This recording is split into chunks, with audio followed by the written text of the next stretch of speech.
Depuis son élévation au rang de fédéral du CNC Tanganyika par l'autorité morale du parti, l'honorable Pius Mwabilu Mbayu Mukala, Mami Wangoy s'est vu très déterminé pour faire valoir l'idéologie du Congrès national congolais. Déjà, Tanganyika vibre au rythme des activités du parti pour sa redynamisation. Voilà que justifie sa première descente dans les territoires des Manono qui constituent d'ailleurs son fief électoral. Sur place, Mami Wangoy a installé les comités sectionnaires du CNC. Bien avant, la disciple de Pius Mwabilu est allée rendre ses civilités à l'administrateur du territoire de Manono, bien escorté par sa base. Cette étape franchie, tous les combattants et combattantes de Pius Mwabilu sous l'impulsion de la camarade Mami Wangoy se sont retrouvés au siège local du Congrès national congolais où était prévue la cérémonie proprement dite. Il ressort de cette cérémonie que c'est Kumwimba Kabedi qui chapeautera désormais CNC Manono.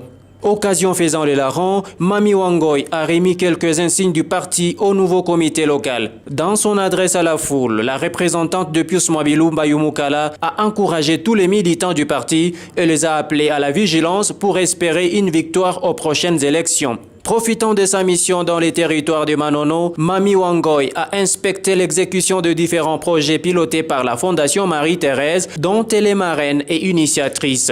La FOMAT s'occupe de la prise en charge de filles mères, de veuves et des orphelins. Le membre de cette fondation ont par la même occasion remercié Mami Wangoy pour ses sacrifices matériels et financiers consentis pour plusieurs projets de développement. Séance tenante, la patronne de FOMAT a réaménagé les comités de pilotage peu avant d'aller répondre à l'invitation de la chorale Saint-Charles Luanga qui fêtait l'anniversaire de un demi-siècle de son existence.